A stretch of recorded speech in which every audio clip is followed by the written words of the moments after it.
bonsoir à tous ceux qui se connectent et en fonction de l'endroit où vous vous trouvez actuellement. Donc, comme d'habitude, c'est vendredi, connectez-vous, Philo, Dani, Geneviève, Astrid, Nilza, Annie, Bodo, Fred, Victoire, Moutou, Eva Rachel, Suzanne, Geneviève, Ruth, connectez-vous, Imani. Donc, on va pas tarder à commencer le direct. On attend un tout petit peu seulement, qu'il y ait un peu plus de personnes qui se connectent. Roland, Dani, Catherine, Bita, Emmanuel, Patrick, Samuel. Oui, je vois que vous vous connectez. Vous êtes là, ils se connectent, c'est bien. Il y aura la nourriture solide en fonction de... Ah, Clotilde.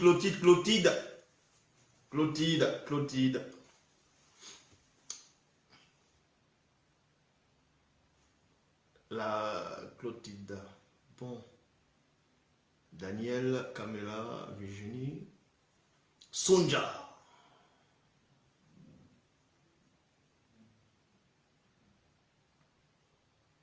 Onoku, Codlo, Franck, Véronique, Roland.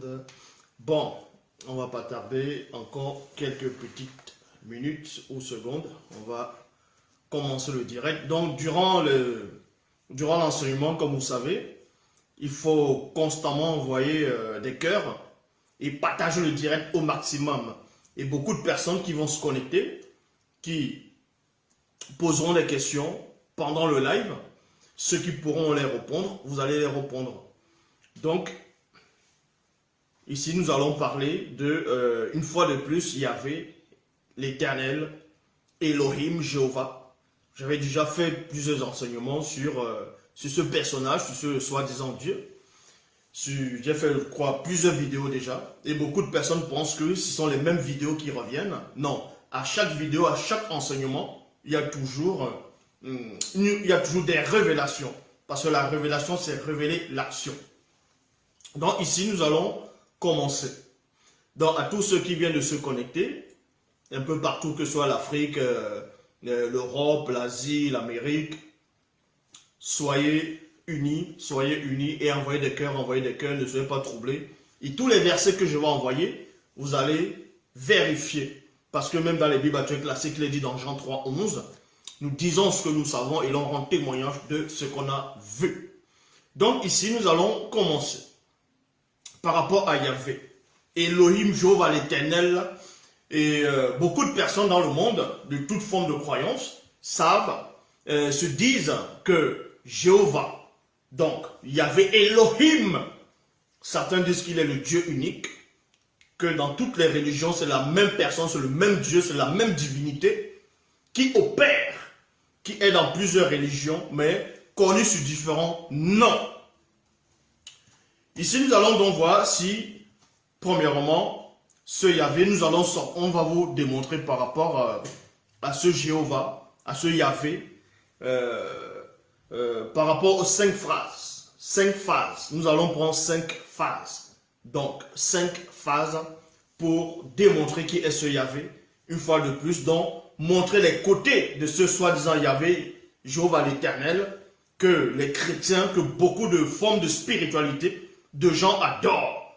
Vous voyez, même ceux qui se disent africains, même ceux qui sont en Afrique, un peu partout, même dans les îles, qui auront les traditions par rapport au culte des ancêtres, mais ils vont néanmoins invoquer ce faux Dieu-là, ils vont néanmoins invoquer ce Yahvé, cet Adonai, cet Elohim, ce Jéhovah, cet éternel-là. Donc ici, la première phase consiste à quoi? La première phase, on va vous montrer premièrement que Yahvé, dont Jéhovah, Dieu, le Dieu de la Bible classique, vous comprenez que le Dieu de la Bible est le même Dieu dans toutes les religions actuelles, mais sous différents noms.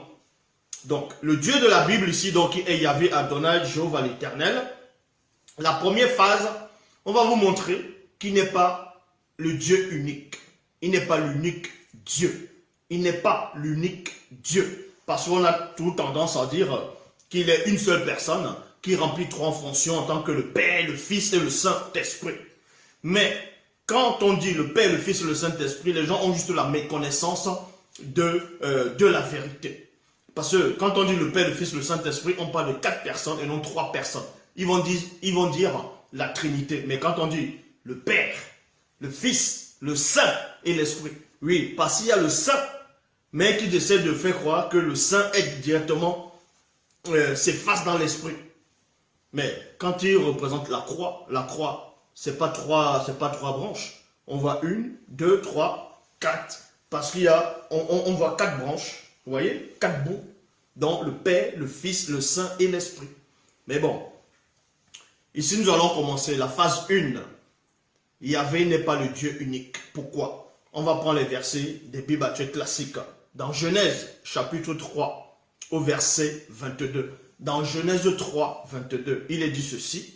Yahvé, Dieu, dit alors, 2 points, voici que l'homme est devenu comme l'un de nous dans la connaissance du bien et du mal. Il y a point ici. Je m'arrête dans le point et on va ouvrir ce point. Donc, remarquez ici que dans ce que eux, ils vont appeler l'Ancien Testament, ils vont appeler l'Ancien Testament, donc la Torah, on vous dit que Yahvé, à un moment donné, a parlé au début de l'ère d'homme. Donc, Yahvé, qui est Adonai Elohim, Jéhovah l'Éternel, s'est exprimé, a parlé, et il dit ceci, voici que l'homme est devenu comme l'un de nous. Mais le nous, c'est qui? Ça veut dire que ce Yahvé parlait, il donnait la révélation ici, en gros, qu'il y avait d'autres personnes, il y avait d'autres formes d'existence, il y avait d'autres entités, d'autres formes de vie qui sont semblables à lui, qui sont identiques à lui. Donc ça vous montre par là que s'il est semblable à d'autres forces, s'il y a plusieurs forces qui sont en gros dans le même panthéon, il ne peut être le Dieu unique. Il ne peut être l'unique Dieu. Vu qu'il est dit ici que voici que l'homme est devenu comme l'un. Quand on dit l'un, ça veut dire qu'il y a plusieurs. De nous. Et le nous là, c'est qui maintenant? Puisque on vous dit ici, dans Genèse 2, 23, non, dans Genèse 3, 22 plutôt, que Yahvé vous apprend, selon les Bibles actuelles classiques, selon, comme je dis, dans ce qu'eux vont nommer la Torah, l'Ancien Testament, que Yahvé a démontré, Yahvé c'est-à-dire a dévoilé qu'il n'est pas l'unique Dieu, mais qu'il y a plusieurs comme lui, qu'il y a plusieurs personnes qui résident avec lui, dans l'un de nous. Nous allons donc voir c'est qui ce nous-là. Ce nous-là, c'est où? Parce qu'il y a des publicistes qui vont essayer de dire que non, quand on dit nous, de même qu'il est dit que, selon les Écritures, que Dieu a fait l'homme à son image. Bon, faisons l'homme à notre image. Et dans Genèse 11, il est dit descendons. Et quand en gros Dieu est descendu, descendons. Donc ce pluriel-là, le nous-là, c'est une seule personne, mais dans la pluralité. Et ils appellent ça Elohim. Elohim, selon eux, qui veut dire pluriel, parce que Elohim, c'est, quand on écrit Elohim, en français, c'est avec S. Donc Elohim, qui est le pluriel, mais une seule personne. Mais les chrétiens vont dire non, le nous là, c'est une seule personne qui est la Trinité. Mais ça, c'est faux. On va vous montrer ici que le Dieu que l'humanité adore, le Dieu que l'humanité adore, déjà n'est pas l'unique Dieu. Donc, n'est pas l'unique, en gros, n'est pas l'être suprême unique, n'est pas la seule divinité unique, n'est pas le créateur unique, quoiqu'il n'y a pas plusieurs créateurs. Mais j'aimerais néanmoins relire ce passage dans Genèse chapitre 3 au verset 22. Il est dit, Yahvé Dieu dit, alors, 2 points, voici que l'homme est devenu comme l'un de nous. L'un de nous. Dans d'autres versions, c'est l'un d'entre nous. L'un d'entre nous. Mais le nous là, c'est qui? On voit cela dans Psaume chapitre 82 au verset 1. Je répète, dans Psaume 82, verset 1, dans la Bible des peuples, il est dit ceci. Dieu s'est levé dans l'assemblée divine, il y a virgule, au milieu des dieux, au milieu des dieux, il y a point virgule, au milieu des dieux. Donc dans Psaume 82, verset 1, on vous apprend que Dieu est forcément quelque part, est dans un endroit, et dans cet endroit, il n'est pas unique dans cet endroit. On vous montre par là que au milieu de Dieu, il y a d'autres dieux. Vous voyez, le fait de dire qu'il y a d'autres dieux, ça veut dire qu'il n'est plus unique. Est-ce que vous comprenez? De même qu'on ne peut pas dire, on va prendre ce verre. Vous voyez, on dit l'unique verre, qu'il n'y a qu'un seul verre qui existe. Donc, c'est un verre unique. Et après, quand vous voyez où on dépose le verre, vous voyez plusieurs verres semblables à ce verre n'est plus unique. Donc, premièrement, Psaume 82, verset 1, vous montre que Dieu n'est pas unique. L'unique Dieu n'existe pas. Donc, il n'y a pas de Dieu unique, puisqu'il y a plusieurs dieux. Et en gros, ces dieux-là, c'est quoi? C'est exactement comme dans la mythologie grecque, dans le panthéon grec, en gros, dans ce qu'ils vont appeler l'Olympe. Il y a plusieurs dieux. Dans Asgard, dans les dieux nordiques ou les dieux vikings, il y avait plusieurs dieux. Il y avait plusieurs dieux, ainsi de suite. Donc, dans toutes les religions, il y a plusieurs dieux. Même si on vous dit qu'il n'y a qu'un seul Dieu unique, c'est faux. Donc, ici, dans Psaume 82, comme je dis, verset 1, dans la Bible des peuples, Dieu s'est levé dans l'assemblée divine, virgule, au milieu des dieux, des dieux, des dieux. On n'a pas dit au milieu des anges, ici, mais au milieu des dieux, parce qu'on dit Dieu est Dieu. Maintenant, il y a les dieux. Ça veut dire qu'il y a quelqu'un qui lui ressemble, quelqu'un qui est semblable à lui. Donc, le fait d'être semblable, ça veut dire que tu n'es pas unique. Donc, il dicte le jugement. Bible, parole de vie, Dieu est debout, virgule, entouré de ses conseillers. Non, Dieu est debout, entouré de ses conseillers. Il y a point ici. Donc, on vous apprend que Dieu a des conseillers. Eh oui. Tandis que quand vous lisez dans d'autres passages, on vous dit que qui peut conseiller Dieu, qui a assisté à son conseil, ainsi de suite, lui qui a la connaissance, lui qui sait tout. Mais ça, c'est faux. Dans Psaume 82, verset 1, dans la Bible Parole de vie, on vous apprend que non seulement Dieu a des conseillers, mais ses conseillers l'entourent. Ça dit que si on l'entoure, ça dit que Dieu est contenu quelque part. Vous voyez, il ne peut pas remplir l'univers, il ne peut pas remplir les multivers, il ne peut pas remplir les réalités. Mais parce qu'il est dans un endroit, il est contenu, donc il y a de l'espace autour de lui. Et autour de lui, il y a des conseillers. Et ces conseillers, ce sont des dieux. Donc on le conseille. Le fait de conseiller quelqu'un, ça dit forcément t'es limité. Oui, si on te conseille, si on te donne des conseils, ça dit que tu ne sais pas tout. Dans Psaume 82, verset 1, dans la Bible Parole de vie, vous démontre que non seulement Dieu unique n'existe pas, et en plus, il a besoin des gens autour de lui. Il a besoin d'autres personnes, d'autres entités, d'autres dieux autour de sa personne, afin de le conseiller. Point. Au milieu des dieux, virgule, il rend la justice. Il y a 2 points ici. Dans la Bible des Colombes, de la Colombe, il est dit, Dieu se tient dans l'assemblée de Dieu. Maintenant, beaucoup de personnes vont lire ce passage sans savoir ce que ça veut dire que Dieu se tient dans l'assemblée de Dieu. Ça veut dire quoi? C'est comme si on va dire ce verre se tient sur la table du verre. Ce verre se tient sur la table, ou bien, oui, dans la moire du verre. Mais ici, quand on dit Dieu se place dans l'assemblée de Dieu. Donc, là c'est dans la Bible de la Colombe, Dieu se tient dans l'assemblée de Dieu. Donc, on vous parle déjà de 2 dieux. Parce que certains vont dire non, d'autres vont dire, on parlait de Jésus, d'autres vont dire, on parlait de l'Esprit Saint, D'autres vont dire, non, c'est toujours de Dieu qu'on parle. Que non, tu as mal compris ce passage. Non, on vous montre par là. Ici, Dieu, c'est avec un D majuscule, se place dans l'assemblée de Dieu. Toujours un Dieu majuscule. Pour montrer que déjà, il y a deux dieux. Pourquoi? Il y a d'autres versions qui vont mieux expliquer cela. Il y a point virgule. Il juge au milieu des dieux. Donc, on vous montre que non seulement il y a Dieu, il y a encore un autre Dieu, mais il y a maintenant la pluralité des dieux, donc la légion des dieux. Il y a plusieurs dieux. Donc, ce qui fait en sorte que Yahvé Adonai Jéhovah, l'éternel Elohim, ne peut à aucun moment être le Dieu unique. Donc, il n'est pas unique. Donc, il n'est pas unique. Il n'est pas unique. En gros, ce sont les mêmes entités qui ont aussi opéré en Afrique à un moment donné.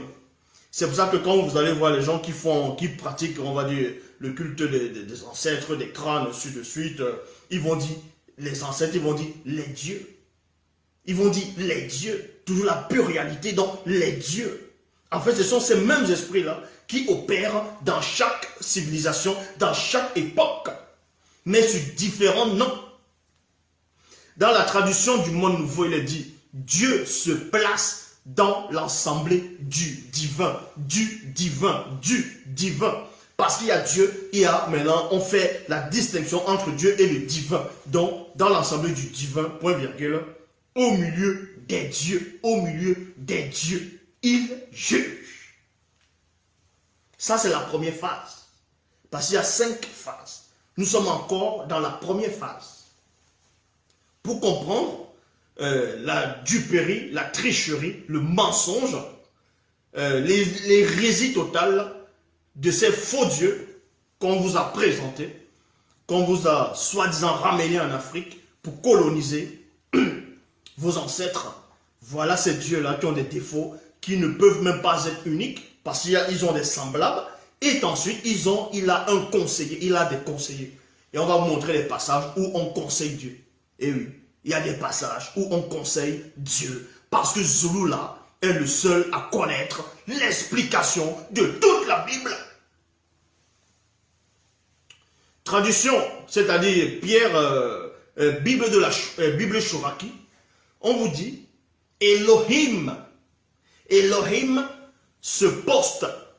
Elohim se poste au conseil d'elle. Au conseil d'elle. Il y a point virgule. Il juge au sein des Elohim. Il juge au sein des Elohim. Comment se fait-il qu'on va dire que Elohim, le pluriel de Elohim, c'est toujours le singulier? Mais ça, c'est faux. Vu que dans la Bible Shoraki, on démontre qu'il y a plusieurs distinctions, il y a plusieurs Elohim différents. Je répète, dans la Bible Shoraki, Elohim se poste au conseil d'elle, elle. Se poste au conseil d'une autre personne. Donc, le Dieu que beaucoup de gens adorent, le faux Dieu que les gens adorent, qui est Yahvé, Adonai, Jéhovah, Elohim, peu importe le nom qu'on va lui donner en fonction des religions et des formes de spiritualité, on vous dit qui se poste dans un conseil d'une autre personne, dans le conseil d'elle. D'elle. On va vous montrer qui est d'elle tout à l'heure. Il juge au sein des Elohim. Vous voyez? Et cet Elohim ici, c'est toujours avec un E majuscule. Donc, il y a plusieurs. Donc, quand on dit dans Genèse, au début de la Genèse, que il a dit que, soi-disant, Dieu dit, faisons l'homme à notre image. Mais il est question qu'on ne parlait pas d'un unique Dieu. C'était plusieurs entités. C'était plusieurs dieux qui se manifestaient. De même que, on vous dit aussi, dans ce que vous appelez Ancien Testament, dans le livre d'Exode, que Dieu, Yahvé, Adonai, Jéhovah, Elohim, a apparu sur le mont Sinaï. Il s'est adressé à Moïse face à face. Mais plus tard, dans ce qu'on va appeler le Nouveau Testament, c'est Paul, dans le livre des Actes des Apôtres, qui donne la révélation en disant en gros que le Dieu que Moïse est en train de parler sur la montagne, en fait c'était des anges. C'était des divinités, c'était des dieux. Moïse s'entretenait avec des dieux. Vous voyez? Ils essaient de camoufler cela. Parce qu'il n'y a pas, la notion de Dieu unique n'existe pas. Parce que c'est des faux trucs. Parce que Dieu, le mot Dieu, ça veut dire divinité, ça veut dire l'être supérieur. Donc un être c'est quoi? C'est une créature, c'est quelque chose qui peut s'asseoir, qui peut dormir, qui peut mourir. Et on va le montrer ici. Donc, Bible Shoraki, Elohim se poste au conseil d'elle. Point virgule, il juge au sein des Elohim. Il y a point. Traduction Abbé Crampon. On vous dit, Dieu se tient dans l'ensemble du Tout-Puissant. Point virgule. Donc, il y a Dieu à part, il y a le Tout-Puissant.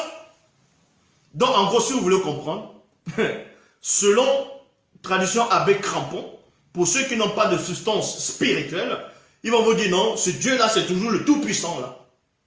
Que ce Dieu est toujours le même Tout-Puissant. Non, parce que dans d'autres livres, ils vont essayer de faire croire que ce Dieu-là, c'est lui le Tout-Puissant, c'est une seule et même personne. Non, c'est pas une seule et même personne, puisque on connaît vos supercheries. C'est plusieurs entités. En gros, ces entités, ce sont des démons qui sont derrière. Donc ici, dans la Bible Abbé Crampon, traduction Abbé Crampon, Dieu se tient dans l'ensemble du Tout-Puissant. Dans le Tout-Puissant, on vous apprend que Dieu lui-même a un Père. Est-ce que vous comprenez? Dieu lui-même a un Père. C'est pour ça qu'il y a même une doctrine, la doctrine des Mormons. Il y a une des doctrines comme ça, là, oui, une doctrine des Mormons, une vieille doctrine. Si vous demandez maintenant aux Mormons qui viennent d'arriver, ils ne connaissent pas cette doctrine-là. Cette doctrine-là veut que Dieu, le soi-disant créateur, Yahvé Adonai, Elohim, Jéhovah l'Éternel, soit auparavant un homme. Et c'est un homme qui vivait dans le péché, ainsi de suite. Et cet homme-là, on l'a initié. C'est Dieu, un autre Dieu qui l'a initié. Et ensuite, il est devenu Dieu. Et c'est lui dont on dit maintenant, il a créé le monde, c'est lui. Donc, vous comprenez par là que Dieu de la Bible a un père. Son père, c'est elle. Parce que quand vous, elle ici, est considérée comme le père des dieux, qui n'est pas Yahvé, qui n'est pas Jéhovah, qui n'est pas Elohim, qui n'est pas l'Éternel. C'est pour ça qu'on vous dit ici, dans la traduction Abbé Crampon, Dieu se tient dans l'ensemble du Tout-Puissant. Parce que le Tout-Puissant est plus puissant que Dieu. Le Tout-Puissant ici est plus puissant que Yahvé, Adonai, Elohim, Jéhovah, l'Éternel, tous les noms que vous allez donner. Parce que lui-même, il a un père. Est-ce que vous comprenez? C'est Dieu lui-même a un père. En gros, si vous voulez comprendre dans le mystère même de la démonologie, ça ne veut pas dire que c'est un démon qui a couché l'autre démon pour qu'il soit son fils. En gros, c'est par rapport au droit d'aînesse. Au milieu des dieux, il rend son arrêt. Donc, le Dieu maintenant qui va se présenter comme le Créateur, qui va se présenter comme Yahvé, qui va se présenter comme celui qui commet des erreurs constamment, qui se contredit, qui ment, qui dort. Ça, on va montrer tous ces versets ici. Là. Ce Dieu qui s'est présenté comme, on va dire, comme ce que je viens de dire, le Dieu unique, tout ça là, en fait, c'est le fils d'elle, qui a hérité, donc c'est lui qu'on met devant, et il se fait passer pour votre Dieu. De même que maintenant, on va inventer un personnage connu sous le nom de Jésus-Christ, Jésus de Nazareth. En fait, c'est un démon qui est derrière, qui va venir de la part d'un autre démon supérieur, en gros, dans un démon, c'est-à-dire de rang dans les hautes sphères, les démons religieux. C'est en cela où ce démon va venir, il va se dire, il va inspirer les gens, il va prendre ce qu'on va dire Jésus-Christ, Jésus de Nazareth, pour dire aussi que lui-même il a un père. Vous voyez? Et en gros, ils sont une seule et même personne. C'est le même principe que dans les Bibles classiques, quand le soi-disant Jésus chasse le démon, il demande d'abord quel est ton nom. Le démon dit je m'appelle Légion. Il n'a pas dit nous nous appelons Légion. Il n'a pas dit nous. Il a dit je. Mais derrière je, il dit nous sommes nombreux. C'est-à-dire qu'ils sont une multitude qui se font passer pour une seule personne dans le but de tromper les gens, de séduire les gens, de brouiller l'esprit des gens. Vous voyez, c'est ça qu'on appelle une sorte de cheval de Troie. un cheval de Troie. Vous voyez, vous êtes sur votre PC, il y a une publicité qui vient, derrière la pub, plein de pages s'ouvrent. C'est comme ça que ça se passe. Donc, Bible Chouraki, bon, Bible traduction Abbé Crampon, Dieu se tient dans l'assemblée du Tout-Puissant. Dieu se tient dans. Dieu se tient. Vous n'avez pas besoin de sortir d'Harvard, d'aller à Saint-Cyr, ou bien d'Harvard, c'est Bac plus 20, pour comprendre quand même les rudiments. Quand on vous dit que Dieu se tient dans. Dieu se tient dans le fait de dire qu'il se tient dans quelque chose, ça vous montre par là que déjà ce Dieu est contenu. Or, Loba, qui vit inexplicablement hors de toute réalité, rien ne le contient. Il est hors de sa création. Est-ce que vous comprenez? Il est hors de l'existence, hors de la non-existence. Il est hors de ce que vous ne pouvez pas imaginer ou concevoir. Or, tandis que le Dieu de la Bible est contenu quelque part. Donc, le fait d'être contenu, c'est-à-dire qu'il y a l'espace qui le domine. Dieu se tient dans l'assemblée du Tout-Puissant au milieu des dieux. Il rend son arrêt. Maintenant, on va dévoiler qui sont ces autres dieux et qui sont les conseillers de Dieu. Parce que j'ai lu, où je vais vous montrer que Dieu a des conseillers. C'est dans Bible, Parole de vie, dans Psaume 82, verset 1. Il est dit, Dieu est debout entouré de ses conseillers. Donc, on va voir ici qui sont ses conseillers. Les conseillers de Dieu, qui sont en même temps les autres dieux. On trouve ça dans 1 Roi, chapitre 22, au verset 19. 1 Roi 22, 19. Dans la Bible du Semeur, il est dit, mais Michée continuant. Michée, c'était qui? C'était selon les Bibles actuelles classiques, c'était un puissant Mutopéda Mundi, donc un puissant prophète. Et ce Michée ici, il dit que lui, donc Michée continuant. 2 points. Eh bien, 8 points. Écoute ce que dit l'Éternel. Écoute ce que dit l'Éternel. L'Éternel, c'est Yahvé, c'est Adonai, c'est Elohim, c'est l'Éternel. Donc, Michée ici a pu voir Dieu, a pu voir Jéhovah. Elohim, l'Éternel, Yahvé, a vu ce Dieu-là. Le Dieu d'Israël, que les Noirs vont tout le temps dire Dieu d'Israël, alors que là-bas ils sont racistes. Là-bas, ils n'invoquent pas les faux dieux. Ils sont là, ils se protègent avec les bombes, mais vous, là, vous vous protégez. Vous voulez que le Dieu des Mongols vienne vous protéger. Un faux Dieu. Mais bon, dans 1 Roi chapitre 22, verset 19, dans Bible du Semeur, il est dit, mais Michée continuant, 2 points, eh bien, virgule, 8. Écoute ce que dit l'Éternel. J'ai vu l'Éternel, siégeant sur son trône. Il y a virgule. Donc on vous dit ici qu'un homme fait de chair, de sang, d'os, a pu apercevoir le Dieu d'Israël, a vu Yahvé, a vu Adonai, a vu Jéhovah, a vu Elohim, assis sur son trône. Il était assis sur son trône, tandis que toute l'armée des êtres célestes se tenait près de lui, à sa gauche et à sa droite. Il y a point. Ces êtres célestes, c'est qui? Ce sont des dieux. Ce sont des dieux. Et ce sont ses conseillers. On ne peut conseiller quelqu'un que quand il n'a pas la science, quand il n'a pas tout savoir. Quand il ne sait pas tout, c'est là où tu as un conseiller.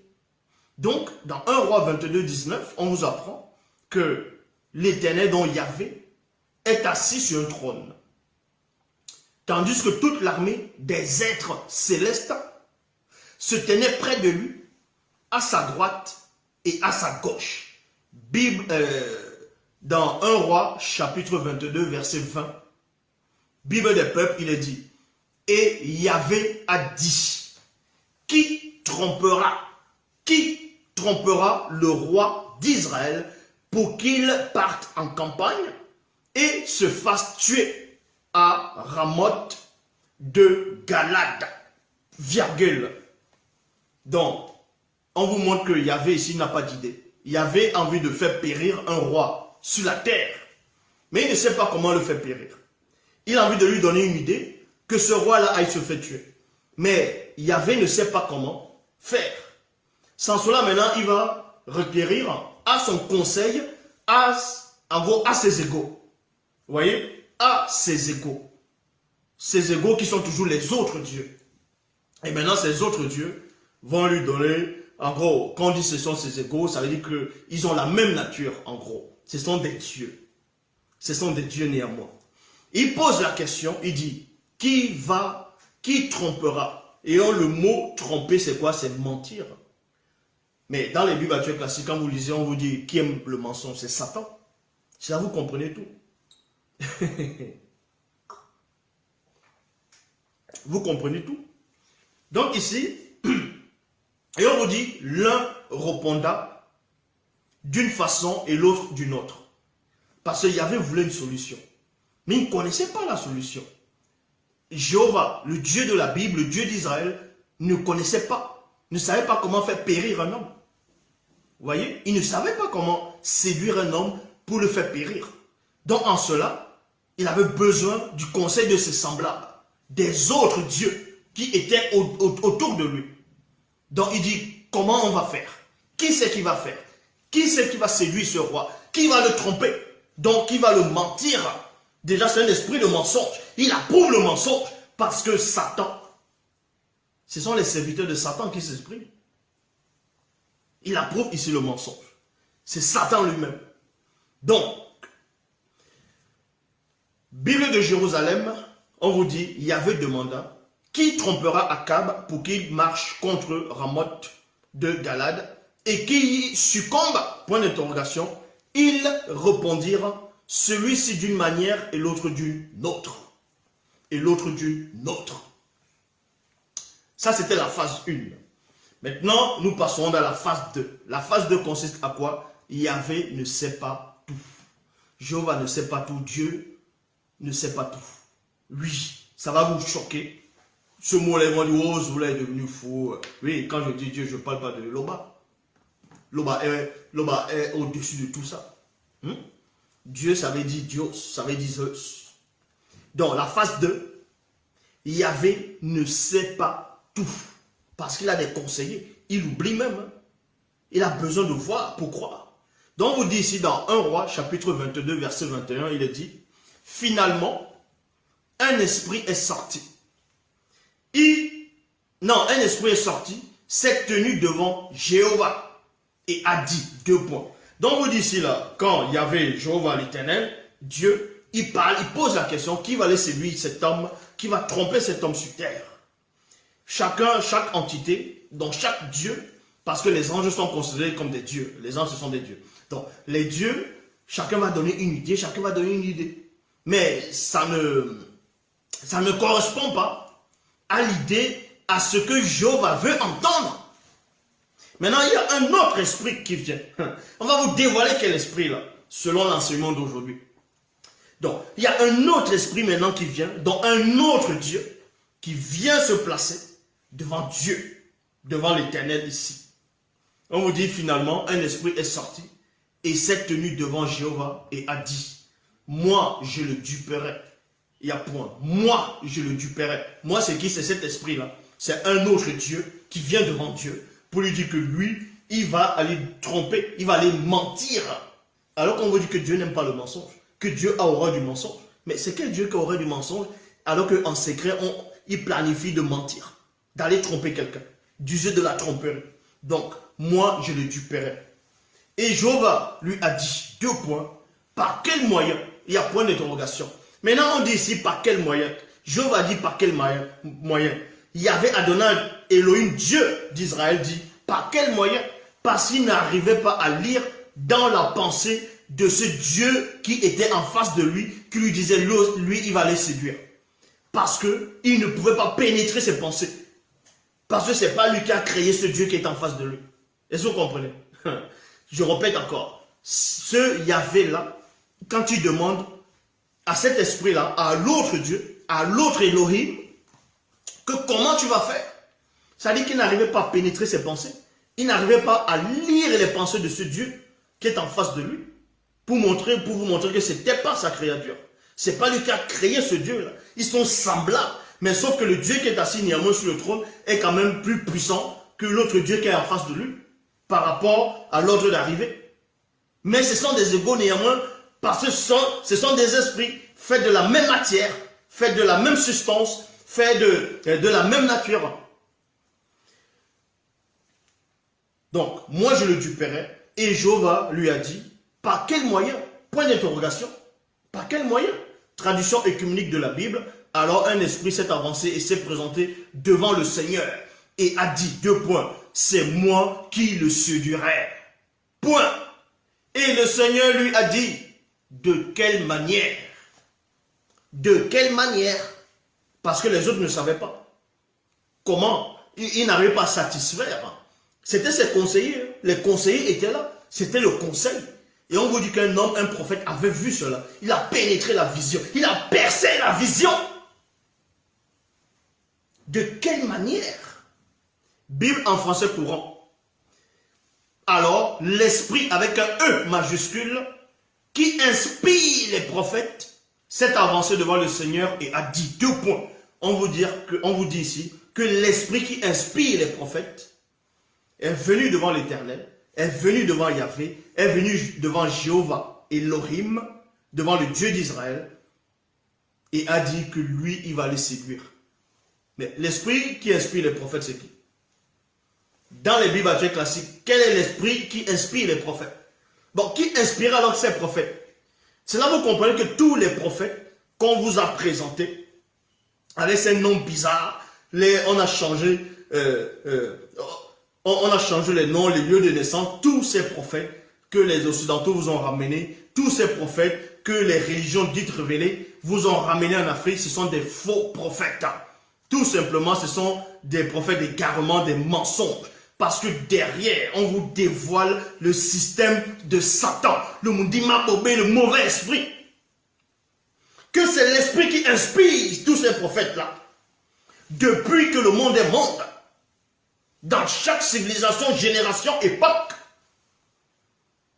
qui se porte garant d'aller mentir, de mettre du mensonge dans la bouche de ces prophètes. C'est pour ça que vous n'allez voir aucune religion qui est conforme à la manifestation de la volonté de l'Oba. Parce que tout ça, c'est que des mensonges. Bible en français courant, alors l'esprit avec un E majuscule qui inspire les prophètes s'est avancé devant le Seigneur et a dit, moi, j'irai lui en donner l'idée. Comment? A demandé le Seigneur. Parce que l'esprit qui inspire les prophètes, Job n'arrive pas à pénétrer dans l'esprit. Donc en gros, à savoir les pensées les plus intimes de cet esprit. Ça n'a rien à voir avec ce qu'on va essayer maintenant. Ils ont compris ça dans ce qu'ils vont appeler le Nouveau Testament. On veut dire que ce soi-disant Dieu sonde tout. Non, que l'esprit sonde tout, même les profondeurs de Dieu. Donc, vous comprenez par là. C'est exactement ce qu'on voit dans la mythologie grecque. C'est exactement la même chose qu'on voit dans la mythologie grecque. Parce que dans la mythologie grecque, il y a celui qu'on va appeler chez les Romains Jupiter, et chez les Grecs, on va l'appeler Zeus. Zeus, on va dire le tout-puissant, ainsi de suite. Il a des frères. Il a des frères comme, on va dire, Hadès. Il a des frères comme Poséidon. Il a une sœur qui est en même temps sa femme, c'était Héra. Héra était la sœur de Zeus et en même temps sa femme. Donc, ils avaient des frères, ils étaient nombreux. Et là-bas, chaque dieu avait sa fonction. Poséidon, c'est dans les mers. Hadès, c'est dans les enfers. Eux vont dire ça en fait le Tartare, ainsi de suite. L'Hadès. Zeus, c'est dans les cieux. Il va régner dans les cieux. Et maintenant, il y a aussi d'autres dieux maintenant qui sont là. On va dire les dieux des infidélités. Il y a Hermès qui va... Lui, par contre, il peut aller partout. Il peut aller dans n'importe quel endroit, ainsi de suite. Mais bon, c'est exactement le même système ici. C'est du n'importe quoi. Les Bibles actuelles classiques, toutes les religions, tous les livres soi-disant de toutes les religions, ce sont des bouquins inventés. Ils ont pris les récits du peuple noir, ils ont trafiqué, ils ont changé les noms, les lieux de naissance, ils ont rempli du mensonge, des contradictions, parce que le mundi de Tété qui vit, qui est hors de l'existence, de la non-existence, n'a pas permis qu'il puisse connaître le mécanisme vibratoire de la haute connaissance. Donc ici, Bible en français courant. Alors l'esprit qui inspire les prophètes s'est avancé devant le Seigneur et a dit, moi j'irai lui en donner l'idée.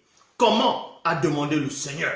Et maintenant on va vous révéler aussi qui est cet esprit-là, qui se place constamment, cet esprit-là qui est devant le Seigneur. L'esprit qui se tient devant le Seigneur, c'est qui? C'est dans Luc chapitre 1, verset 19. Bible Chouraki. Le messager lui répond et lui dit à qui? À Zacharie. Donc, Zacharie, qui était un prêtre, le mari d'Élisabeth, c'était son tour du sacrifice dans le temple. Et à un moment donné, pendant qu'il est dans ces cérémonies, ces rituels, il y a un ange qui apparaît. Il y a une entité, un Dieu qui apparaît à côté de lui. Et lui dit, le messager, lui répondit, vous voyez, le messager. Le messager. Pourquoi on dit le messager? Parce que c'est le même messager aussi qui inspire les prophètes, qui s'est adressé à Jéhovah en disant que lui, il va descendre sur terre, inspirer le mensonge dans la bouche de ce prophète donc en tant que messager. Et le même messager va revenir dans des époques différentes selon les écrits à eux. Dans Luc 1, 19, Bible Chouraki, le messager lui répond et lui dit, 2 points, moi Gabriel, virgule, debout en face d'Élohim. J'ai été envoyé pour te parler, pour te l'annoncer. Il y a point. Donc, Gabriel, il dit ici, il se tient devant Dieu. Mais vous avez bien vu dans ce qu'ils appellent l'Ancien Testament, dans le livre des rois, qu'il y avait un esprit qui est devant Dieu. C'était lui là. Maintenant, le Gabriel que vous connaissez, on va dire l'ange Gabriel, ainsi de suite, apparu à Marie, apparu à Zacharie, a même apparu à Daniel, dans le livre de Daniel, oui. Dans le livre de Daniel, Gabriel apparaît. Et même on dit l'homme Gabriel, il a volé d'un vol rapide. Donc ce Gabriel-là, c'est qui? Puisque soi-disant, on vous dit que Gabriel a annoncé à Marie qu'elle va accoucher un fils, on va lui donner le nom de Jésus. Vous voyez que ça c'est du mensonge, puisque Jésus n'existe pas. Donc c'est un messager, c'est Hermès ici. C'est Hermès. Est-ce que vous comprenez? Ici, là, on parlait d'Hermès. Ça, c'est les babioles de la mythologie grecque que vous êtes en train de lire. Et on dit la Bible. Il y a des Mongols qui disent oh, Pierre était le premier, l'apôtre Pierre était le premier pape, que c'est à lui seul qu'on a remis les clés, que c'est lui seul qui était le chef de l'église, à qui Jésus a confié l'autorité, n'importe quoi. Il était lui seul où? Tout simplement parce qu'on vous dit que Pierre, quand le soi-disant Jésus disait qui dites-vous que je suis, ainsi de suite, Pierre lui a répondu, il a dit, tu es le Christ, le Fils du Dieu vivant.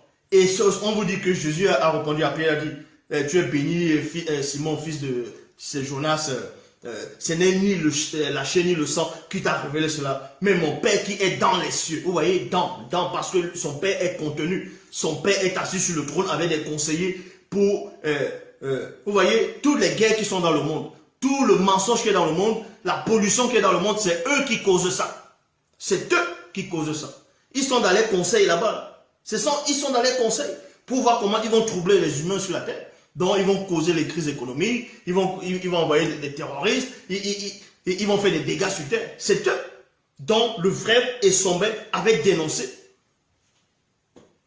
Donc ces forces qui sont dans l'air, qui agissent dans l'air, c'est eux-là.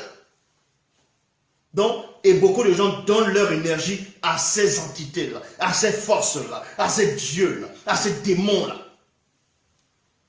Et quand on vous dit que Loba est l'unique créateur, vous dites c'est écrit où, Loba ça veut dire le ciel, Loba ça veut dire ceci, cela, n'importe quoi.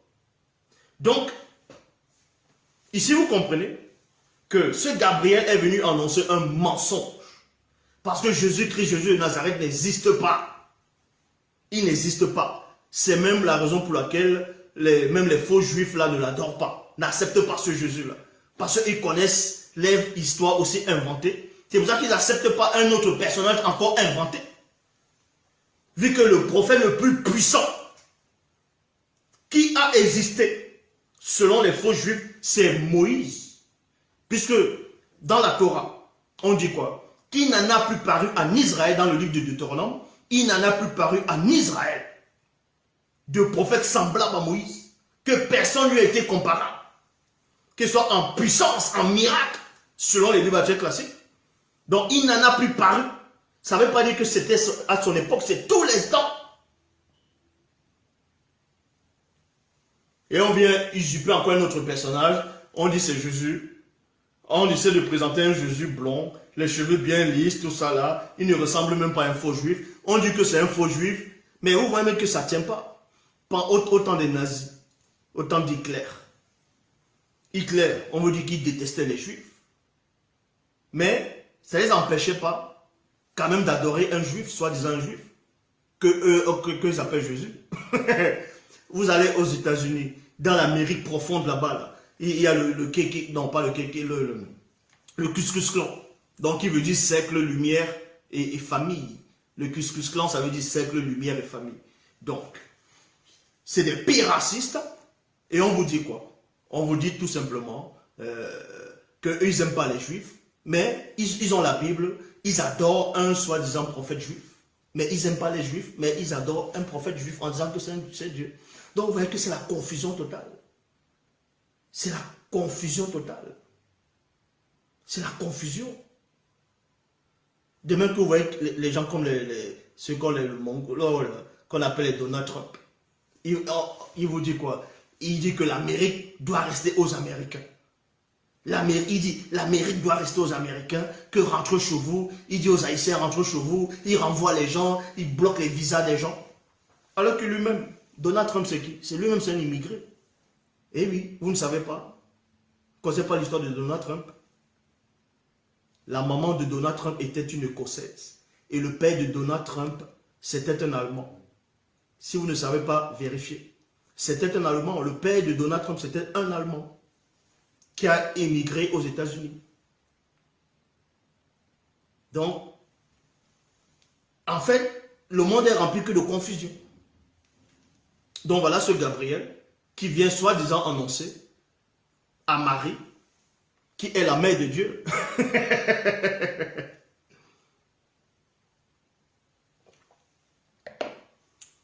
que le soi-disant sauveur va venir, va s'appeler Jésus.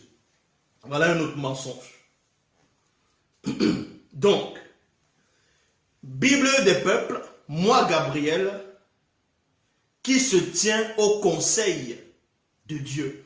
Qui se tient au conseil de Dieu. Qui se tient au conseil de Dieu. Donc, vous voyez, Gabriel se tient bien au conseil de Dieu. Donc, il fait partie des conseillers de Dieu. Parce qu'on voit ça dans Psaume 82, verset 21. Dans Psaume 82, verset 1, dans la Bible, parole de vie, il est dit, Dieu est debout, entouré de ses conseillers.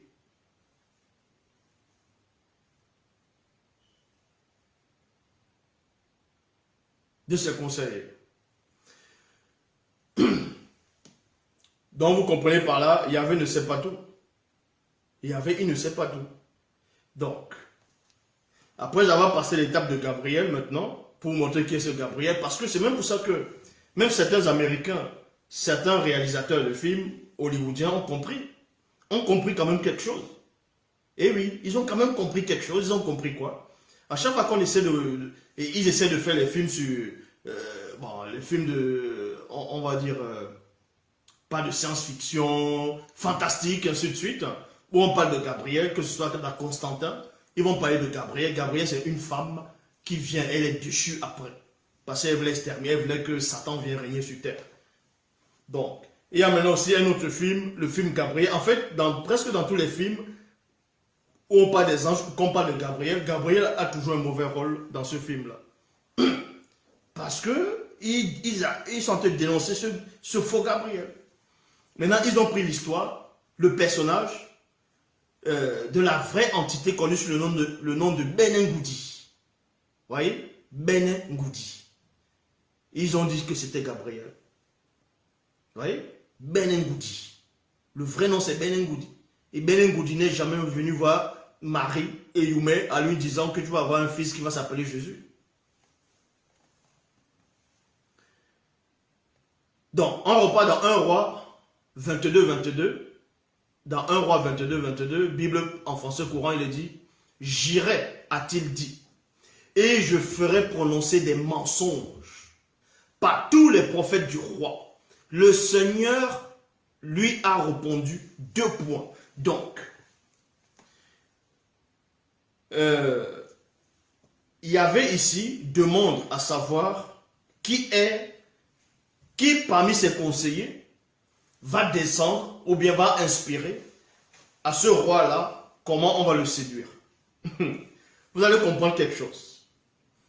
Que ce Yahvé lui-même n'était pas assez fort spirituellement pour séduire ce roi-là. Parce que ce roi avait un libre arbitre que ce Yahvé ne pouvait pas contourner.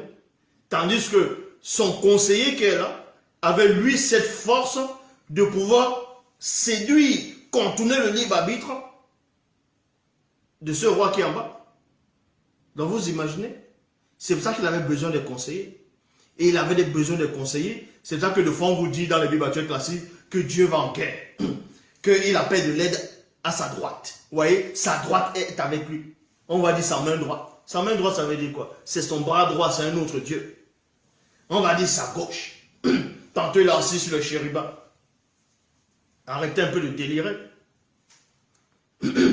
Donc on vous dit ici, dans 1 Roi 22, Bible français courant, j'irai, a-t-il dit. Et je ferai prononcer des mensonges par tous les prophètes du roi. Le Seigneur lui a répondu 2 points. Donc, cette entité-là, cet autre Dieu, dit à Dieu que lui, il va faire, il va séduire, il va, non seulement, il va mettre le mensonge dans la bouche de ces prophètes-là. Mais, logiquement, Dieu aurait pu dire, s'il était le créateur, et qu'il aurait du mensonge, selon ce qu'on essaie de dire dans le livre de Proverbes, s'il n'approuvait pas le mensonge, il allait dire à cet esprit-là, non. Tu sais que j'aurai du mensonge. Tu sais que le mensonge n'est pas bon. Donc trouve un autre moyen. Non, il ne dit pas. Mais il approuve ce mensonge. Et on vous dit ici là, le Seigneur lui a répondu 2 points. C'est un excellent moyen pour le séduire. Donc c'est un excellent moyen. Donc il n'y avait pas d'autre moyen que de passer par le mensonge. Vous voyez? Voilà ce qu'on vous montre. Il n'y avait pas d'autre moyen. Il n'y avait pas d'autres possibilités, il n'y avait pas d'autres plans sans passer par le mensonge. Vas-y et fais cela. Donc il lui dit, ah c'est bien, le mensonge. Il approuve le mensonge, il dit c'est bien. Maintenant vas-y, descends. Va dire aux hommes là-bas que Jésus existe. Va dire à ces hommes-là que l'enfer existe. Va dire à ces hommes-là de s'entretuer. Va dire à ces hommes-là de prôner le mariage pour tous. Voilà ce Dieu. Vous voyez? Et pourtant, dans les propres Bibles, c'est écrit dans Lévitique, un homme ne doit pas coucher avec un homme, c'est une abomination, sinon on va les lapider, ainsi de suite. Dans le livre de Romains chapitre 1, on va dire aussi c'est interdit. Maintenant, il passe par d'autres esprits pour tolérer, pour la tolérance, que non, il faut accepter, parce que ce sont des esprits de confusion. Ce sont des esprits de confusion. Donc, Yahvé approuve le mensonge ici. Il dit c'est un excellent moyen pour le tromper. Maintenant, ceux qui se disent chrétiens, vous allez envoyer le lien, ils vont regarder, ils vont douiller, ils sont là, ils vont toujours rester bloqués. Parce que eux-mêmes, ils sont possédés. Intellectuellement, mentalement, spirituellement, ils sont déjà liés. Les forces occultes les lient déjà. C'est pour ça qu'ils acceptent le mensonge. Bible, parole de vie. L'esprit des prophètes a répondu. L'esprit des prophètes, vous voyez? L'esprit des prophètes, mais ce n'est pas dans les Bibles classiques qu'on dit que c'est les prophètes qui ont prophétisé sur la naissance, la venue de Jésus. Et on vous dit maintenant ici, dans le livre de Rois, que c'est l'esprit des prophètes qui inspire les prophètes dans l'Ancien Testament. Parce qu'ils appellent l'Ancien Testament. Mais ils inspirent quoi? Du mensonge. L'esprit des prophètes a répondu. Je soufflerai des mensonges dans la bouche de tous les prophètes du roi. Point. Le Seigneur lui a dit. C'est un bon moyen pour le persuader. Point. Maintenant, va faire ce que tu as proposé. Ouh, tu es mon gars. Va faire ce que tu as proposé. Va faire ce que tu as proposé. Maintenant, on va voir Yahvé lui-même à l'œuvre. Comment Yahvé lui-même, il va descendre. Il va descendre avec ses conseillers. Yahvé va descendre sur terre avec ses conseillers. Et oui, parce que quand il descend, il ne veut pas descendre seul. Yahvé va descendre avec ses conseillers pour montrer qu'il ne sait toujours pas tout. Dans Genèse chapitre 18 au verset 20, Bible en français courant, il est dit, le Seigneur dit à Abraham, dit alors à Abraham. Vous voyez? Bon. Quand vous voyez l'histoire d'Abraham, on vous dit que dans Genèse 18, l'Éternel Jéhovah Yahvé est descendu avec deux dieux. Oui, ils étaient trois. D'autres vont dire que c'est la Trinité. Dans la Bible de l'épée, ils disent que c'est Melchisedec, Noé. Non, que c'est Noé, Cham et...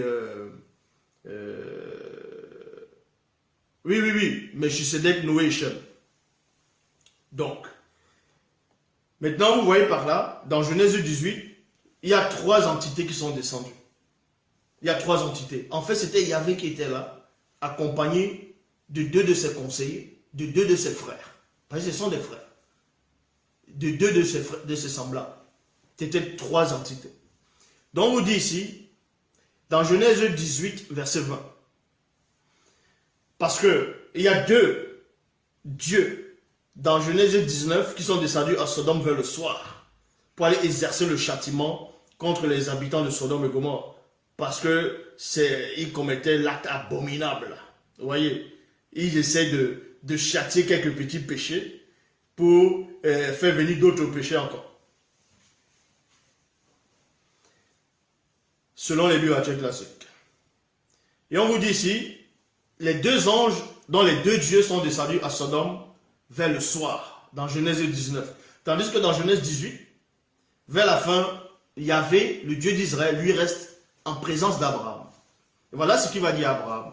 Il va se dévoiler lui-même ici. Parce qu'il n'avait pas les conseillers. Si les conseillers là étaient là, il n'allait pas dégamer comme il va dégamer ici là, à côté d'Abraham. Donc, dans Genèse 18, verset 20, Bible en français courant, le Seigneur dit alors à Abraham, les accusations contre les populations de Sodome et Gomorrhe sont graves. Leurs péchés sont énormes. Bible du Semeur, alors l'Éternel dit à Abraham, de graves accusations contre Sodome et Gomorrhe sont montées jusqu'à moi. 2 points. Leur perversité est énorme. Il y a point ici. Cette histoire s'est réellement produite. Est-ce que vous comprenez? Cette histoire s'est réellement produite, mais sauf que les faux juifs, les ancêtres des faux juifs ont juste pris cette histoire, ils ont trafiqué, ils ont mis l'Éternel dedans, et vu que Moutatidi, qui guide, qui intronise les initiés, n'a pas permis, c'est pour ça qu'on les a envoyé un esprit de confusion, et ils se sont gourés là-bas dedans. Donc on vous dit ici, dans la Bible du Semeur, alors l'Éternel dit à Abraham, des graves accusations contre Sodome et Gomorrhe sont montées jusqu'à moi, leur perversité est énorme. Genèse chapitre 18, verset 21. Bible du Semeur. Je veux y descendre pour voir. Vous voyez, je veux. On vous dit déjà que Dieu a envie de quelque chose. Dieu veut, il veut. Donc on vous montre par là que Yahvé n'est pas partout. Puisque le fait de dire quoi? Je veux y descendre pour voir. Il veut voir quoi? Il veut voir quelque chose dans un endroit. Parce qu'il y a un espace-temps. Donc il n'est pas partout. Donc on dit il est omniscient, omnipotent, ainsi de suite. Tout ça c'est du mensonge. Il n'est pas partout. C'est pour ça qu'il descend pour voir. Et en même temps, il n'est pas tellement unique avec les autres entités. Puisque les autres entités, les autres dieux, eux vont descendre, ils sont descendus après. Donc ce que eux ils vont voir, Yahvé ne va pas voir ça. Il est obligé de venir, parce qu'ils ne sont pas uniques, unifiés, donc il ne lit pas la pensée des autres. Je vais y descendre pour voir si la conduite est vraiment conforme à ce que j'ai entendu dire. Point. Oh, loba. Et si ce n'est pas le cas, virgule, je, c'est qui? Jéhovah, Yahvé, je le saurai. Il y a point. Je le saurai. La conjugaison, mais vous n'avez pas besoin d'aller à l'école pour savoir que quand on dit je le saurai, c'est une sorte, on va dire c'est un futur. Ce n'est pas un présent. Ce n'est pas je le saurai, ça ne veut pas dire je le sais. Ou bien je le savais. Quand on dit je le saurai, ça veut dire que tu ne sais pas. Pour le moment, il ne sait pas. C'est pour ça qu'il descend pour vérifier l'information. Voici votre Dieu. Voici le Dieu du monde qui descend pour voir une information sur le terrain. C'est pour ça que le monde est comme ça. Donc, je le saurai. Bible, parole de vie. Est-ce qu'ils ont vraiment fait tout ce que j'ai entendu dire? Point d'interrogation. Je vais descendre pour voir cela. Point. Ainsi, virgule, je saurai la vérité. Waouh.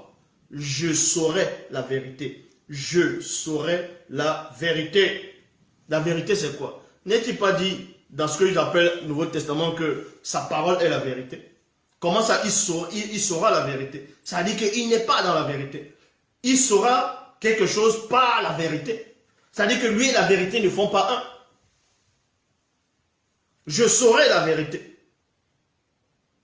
Bible annoté de Chafnay. Je veux descendre et voir si, virgule, comme le bruit est venu jusqu'à moi, le crime est arrivé au comble.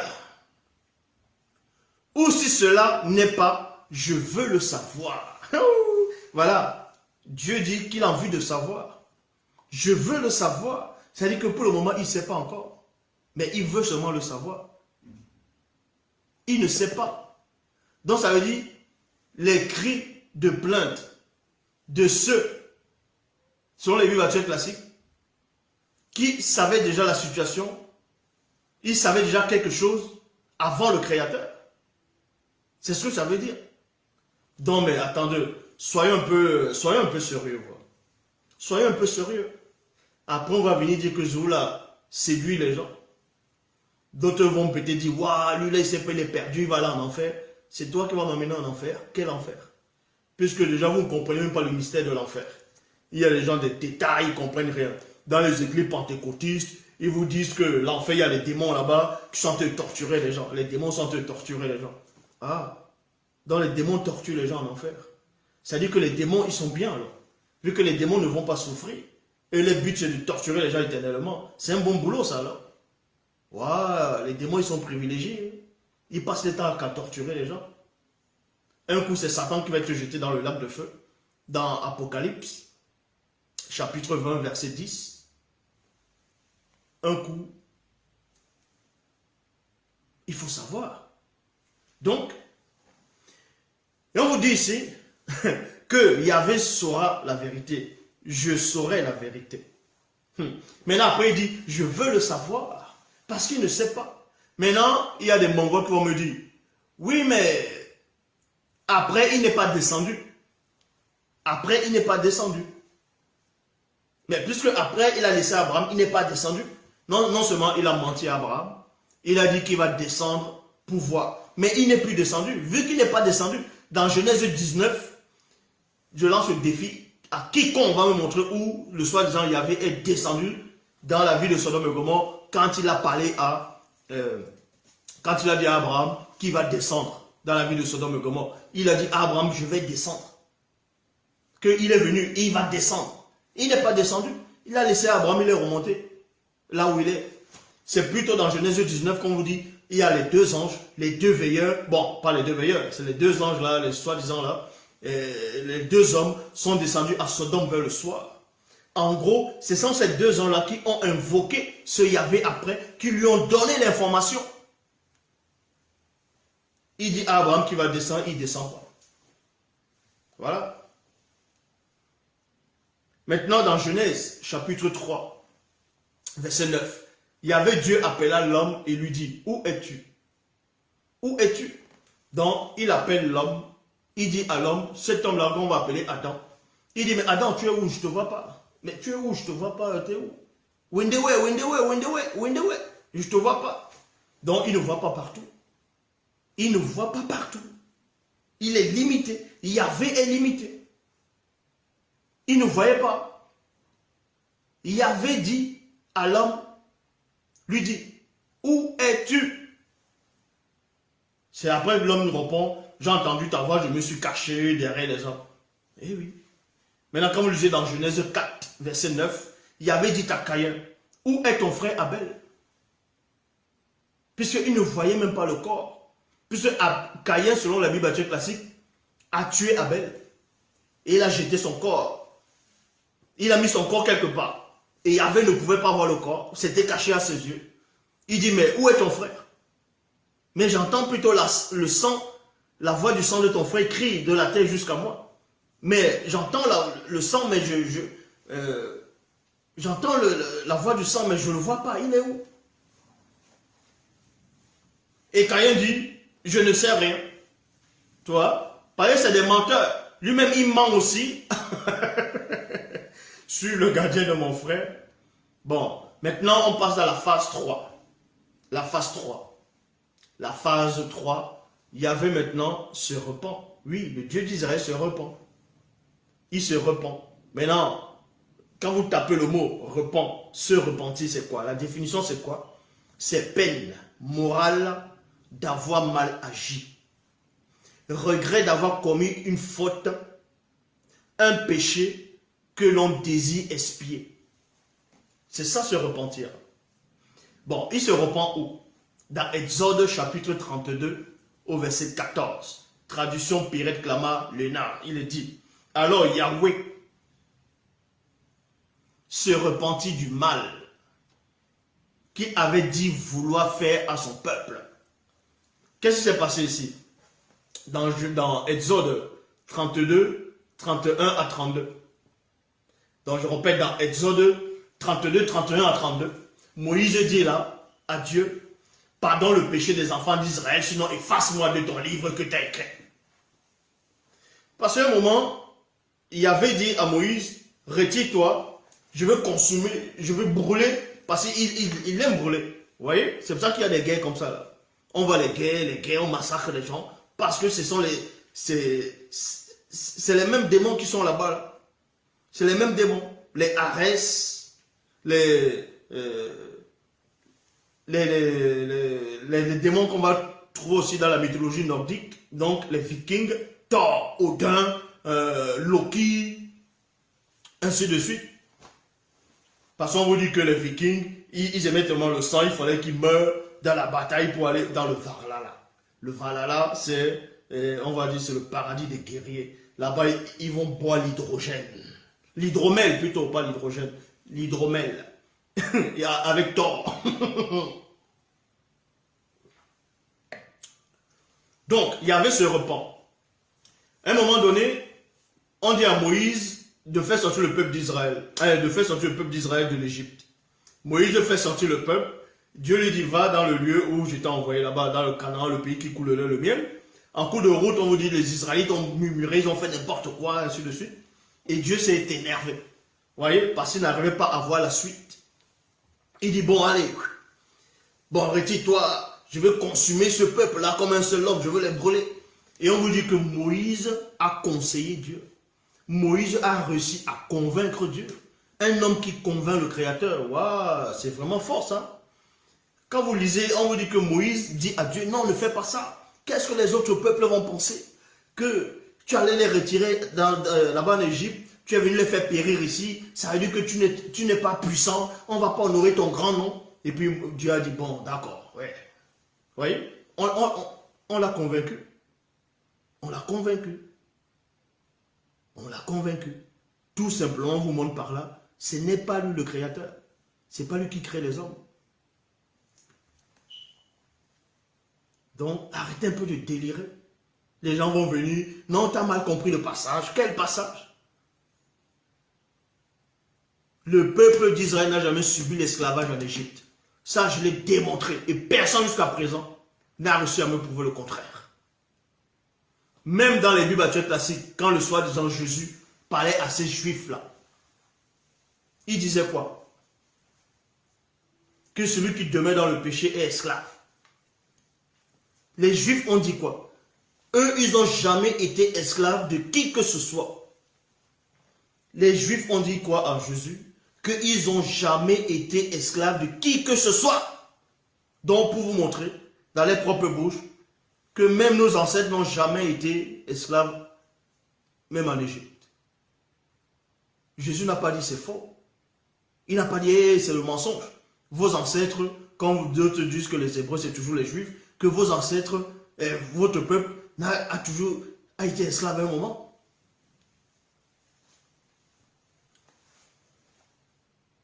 Donc, Yahvé voulait tuer le peuple d'Israël et un homme a réussi à le convaincre.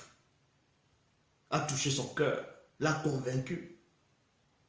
Et quand il a convaincu, et quand cet homme, qu'on va appeler Moïse, a convaincu Dieu, le Dieu d'Israël, ce Dieu-là a pris conscience plutôt de l'erreur qu'il allait faire. Et c'est pour ça qu'on dit ici dans Exode 32, verset 14, traduction Pirette Clama Lénard, alors Yahweh se repentit du mal qu'il avait dit vouloir faire à son peuple. Traduction Abbé Crampon, et Jéhovah se repentit du mal qu'il avait parlé de faire à son peuple. Il s'est repenti de ce mal-là, parce que Moïse a réussi à le convaincre. Moïse a réussi à le convaincre. Parce que les conseillers qui étaient là ne l'ont pas convaincu. Dans 2 Samuel, chapitre 24, au verset 16, l'ange, voilà comment ce Dieu, il envoie maintenant encore, il oublie ce qu'il avait fait avec Moïse là-bas. Là. Il revient encore vouloir exterminer son peuple. Vous voyez? Selon les Bibles actuelles classiques, dans 2 Samuel chapitre 24 au verset 16, il envoie un de ses lieutenants, c'est-à-dire un de ses conseillers, un de ses semblables, un autre Dieu, exterminateur, c'est un Dieu exterminateur. Parce que chacun a son rôle là-bas, d'exterminer son peuple. Et voici ce qui se passe dans 2 Samuel 24 verset 16. L'ange tenait la main, non, l'ange tendait la main contre Israël, non, contre Jérusalem, pour y s'aimer la dévastation. Lorsque l'Éternel éprouva des regrets. Ouais. Lorsque l'Éternel éprouva des regrets face à ce malheur, il dit à l'ange chargé de détruire le peuple, cela suffit, remets maintenant, retire maintenant ta main. Donc on vous dit cela que Dieu éprouve des regrets. Le fait d'éprouver des regrets, ça veut dire que tu ne vois pas le futur. Le fait d'éprouver les regrets, ça veut dire que tu ne maîtrises pas le couloir du temps, le continuum espace-temps. Tu ne maîtrises pas les réalités temporelles. Tu ne maîtrises même pas, tu ne maîtrises rien.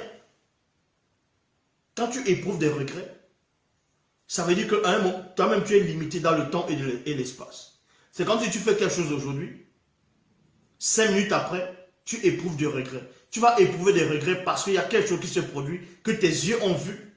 Que tes yeux ont vu et que tu as ressenti la douleur que tu as infligée les gens, ou bien l'erreur que tu as commise, ou bien que tu as commis, et tu éprouves des regrets. C'est-à-dire qu'avant, tu ne savais pas ce que ça faisait, que ces créatures ressentent là. Donc vous voyez, voilà le Dieu que ils vont aller dans les églises, crier chaque jour, oh, et ils vont crier, ils vont faire des DVD, ils vont danser, ils vont dire, oh, ils sont sauvés. Vous êtes sauvés dans quoi? Des misérables. Donc,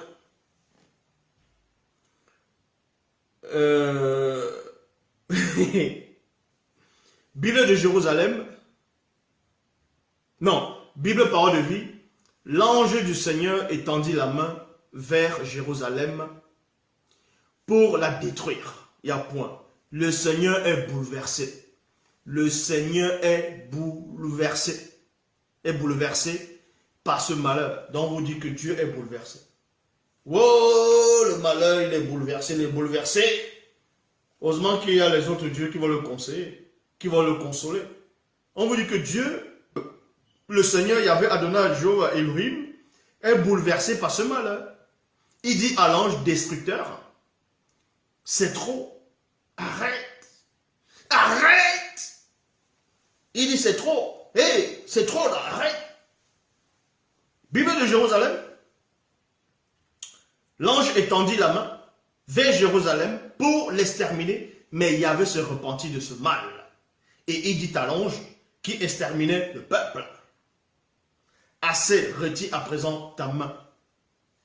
Genèse chapitre 6, verset 6, ça c'est le classique. L'Éternel regretta d'avoir fait l'homme sur la terre et eut le cœur peiné. Et eut le cœur.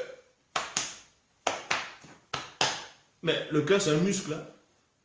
Le cœur c'est un muscle. Donc Dieu a un muscle dans la poitrine. Il a un cœur. En fait c'est un homme. C'est un homme qu'on décrit dans la Bible. Un coup, on vous dit dans Nombre 23, 19, Dieu n'est pas un homme. Un coup, c'est les attributs de l'homme. Parce qu'on va dire que Dieu a fait l'homme à son image. Faisant l'homme à notre image. C'est pour ça que l'homme pêche. Et oui, l'homme est tout le temps en train de faire n'importe quoi. Parce qu'il a l'image de son soi-disant Dieu. La jalousie, on dit que ce Dieu n'aime que Dieu n'aime pas la jalousie. La jalousie, c'est pas bon, mais il dit qu'il est un Dieu jaloux. Mais si ton créateur est jaloux, pourquoi il t'interdit d'être jaloux? Vu que si tu es issu de sa substance, forcément tu vas avoir aussi ses attributs. Donc tu vas être jaloux. C'est pour ça qu'il y a des assassins, parce que lui-même il tue.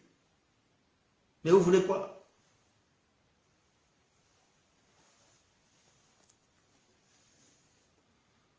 Il ne contrôle pas les émotions.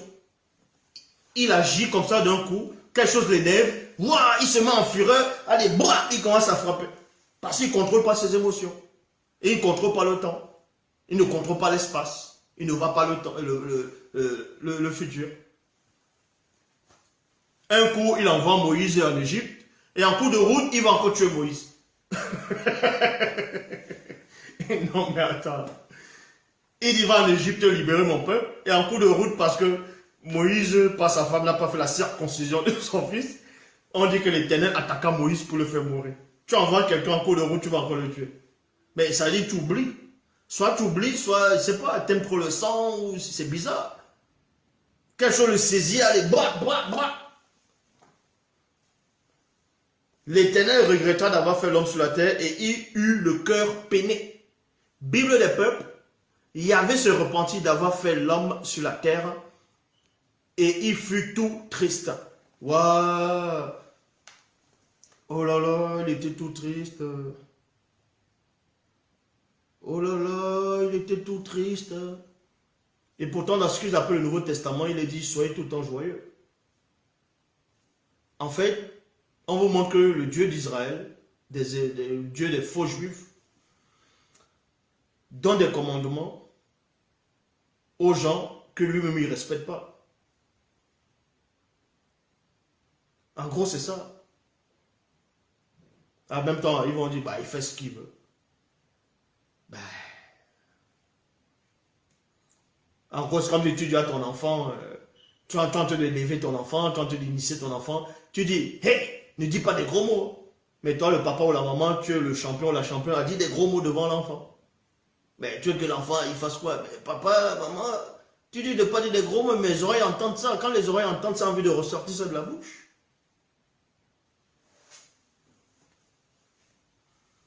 Donc, la phase 4, parce que là, c'était la phase 3. La phase 4, c'est quoi? Yahvé dort. Oui, Dieu dort. Et oui, parce que d'autres gens vont dire, oh, Dieu ne dort pas. Dieu, il dort. Yahvé, il dort. Elohim dort. Jéhovah, il dort. Ah oui, il dort. Hein? Mais vu qu'on vous dit que Jésus est Dieu, mais il a aussi dormi, non? Dieu a dormi. Ah, il dort profondément. C'est pour ça que, quand il a créé l'homme, il a mis le sommeil dans l'homme. Donc il dort. Et il dort comment? Ça, c'est la phase 4. Dieu dort. Dans Psaume 44, verset 23, traduction du monde nouveau, il dit, éveille-toi. Pourquoi continues-tu à dormir, virgule? Oh Jéhovah, point d'interrogation, réveille-toi.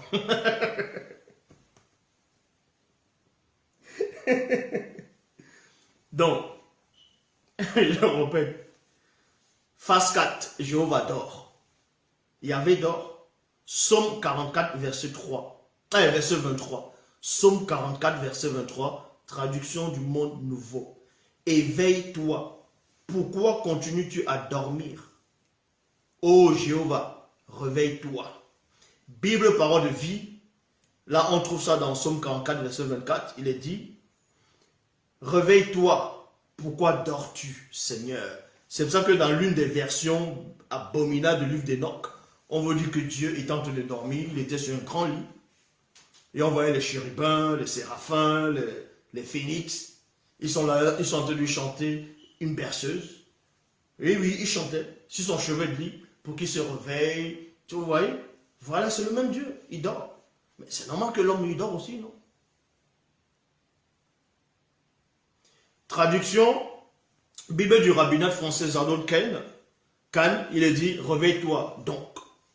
Pourquoi demeures-tu endormi, Seigneur? Point d'interrogation, sors de ton sommeil. Sors de ton sommeil. Voilà, il dort. Il dort. Mais s'il dort, c'est pour ça que le monde est comme ça. Vous ne comprenez pas que vous devez vous débrouiller dans le monde. Donc, ces gens-là qui vont prier, un coup, il y a une bombe ceci, il y a une bombe par-ci, on les gorge par là, d'autres violent par là-bas. Ils vont toujours dire, oh Dieu, sauve-nous, Dieu. Quel Dieu va vous sauver? Votre Dieu, il dort. Ah, il dort. Il dort comme les balles. Hein. Il est où? Quand on vous dit c'est l'Oba unique qu'il faut prier, vous allez voir que tout va changer. Donc, la phase 5. La phase 5. Maintenant, on va aller dans la phase 5. Il y avait oubli. Et il ment. Il oublie et il ment. C'est ça la phase 5. Dans Exode 33, verset 20. Dans Exode 33, verset 20. Vous allez comprendre que ce Dieu-là, d'Israël, qu'on est venu présenter en Afrique, et beaucoup de gens acceptent ça parce qu'ils n'ont pas de connaissances, ils n'arrivent pas à réfléchir. Ils vont dire, j'ai le bac plus 6, j'ai le bac plus 20, plus 10, j'ai le doctorat, j'ai la licence, je suis un ingénieur. Oh, j'ai tes diplômes. Mais vous allez voir le dimanche, il pose ses deux genoux devant une statuette, devant un faux Dieu qui n'existe pas. Il se met à prier. Un mongol. Donc, la phase 5, il y avait oubli et il ment. On voit cela dans Exode 33, verset 20. Il est dit, l'Éternel dit, parce que ce Moïse, Moïse dit qu'il veut voir la face de Dieu. Il veut voir sa gloire dans sa face. Il veut le voir. Il dit qu'il veut voir Dieu. Dans Exode 33, verset 20. Il est dit, l'Éternel dit, tu ne pourras pas voir ma face, virgule, car l'homme ne peut me voir et vivre. Point. Donc, l'homme ne peut me voir et vivre. Il avait dit à Moïse, ici, dans l'Éternel dit à Moïse, ah, ben, je t'aime bien, mon coco, mais aucun homme ne peut me voir et vivre. Ben, si tu me vois, tu meurs. Aucun homme ne peut me voir et vivre. Voilà ce qu'il a dit à Moïse dans Exode 33, verset 20. Et dans la traduction Abbé Crampon, il est dit, Jéhovah dit encore, tu ne pourras voir ma face, virgule, car l'homme ne peut me voir et vivre. Or, quand on repart toujours dans le livre d'Exode, mais dans le chapitre en arrière, le chapitre 24 au verset 9, Moïse avait vu Dieu. Il n'était pas le seul. Moïse a vu Dieu dans le passé. Il n'était pas le seul. Mais dans Exode 33, il oublie que Moïse l'avait vu. Donc, Exode 24, verset 9. Après cela, Moïse monta sur la montagne avec Aaron, Nabat, Ambioum et les 70 anciens d'Israël. Verset 10, dans Exode 24, traduction du Monde Nouveau. Et ils purent voir le Dieu d'Israël. Comme dit Prisca, c'est Alzheimer. Non, ils purent voir le Dieu d'Israël. Point. Sous ses pieds, donc Dieu a des pieds. C'est normal, il a fait l'homme à son image, donc vous devez avoir des pieds. Sous ses pieds, il y avait comme un ouvrage en dalle de saphir et comme des cieux même en pureté. Donc, voilà dans Exode chapitre 24 au verset 10. Moïse, Aaron, dont le grand frère de Moïse, qui est Aaron, et il y avait aussi Nabat, Ambioum. Nabat, Ambioum, c'était les neveux de Moïse, donc les fils d'Aaron, les deux fils d'Aaron, parce qu'il y avait d'autres fils d'Aaron qu'on avait fait périr aussi, qu'on a fait périr à un moment donné. Et 70 anciens d'Israël sont montés sur la montagne, ils ont vu Dieu, ils ont vu Yahvé, Adonai, Jéhovah, Elohim l'Éternel, et après ils ont même mangé devant lui. Ils l'ont bien vu. Maintenant, le temps passe. Dans Exode 33, il demande, Moïse lui-même, il a oublié qu'il avait vu Dieu. C'est pour moi,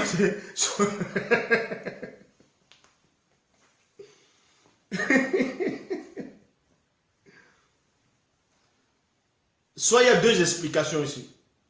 Soit ce Dieu-là, il oublie. Il a l'Alzheimer, c'est pour ça que l'Alzheimer existe.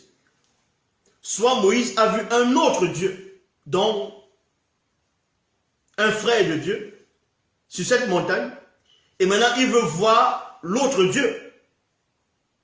C'est là que l'autre Dieu dit, ah non, non, non, aucun homme ne peut me voir. Vous avez peut-être vu mon frère qui est l'autre jour là-bas, là, mais moi, vous n'allez pas me voir. Donc, vous voyez, il vient écrire des excréments comme ça, pour que les gens acceptent ça. Non, mais soyez intelligents, réfléchissez. Réfléchissez. Sortez un peu des ténèbres. Sortez de l'obscurité. Lisez la seule Bible authentique où il n'y a pas d'erreur, il n'y a pas de confusion, il n'y a pas de mensonge. Bible dans les éditions zoula100.com.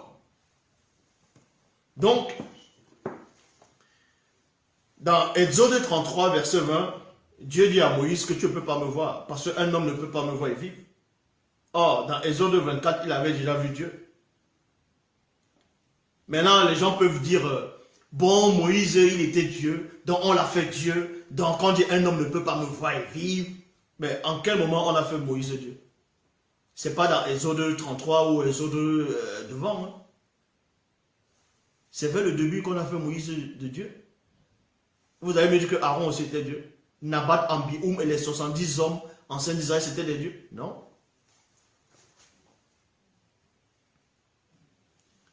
Et vous allez maintenant, il y a maintenant ce qu'on appelle la couche. Donc tu rajoutes une couche.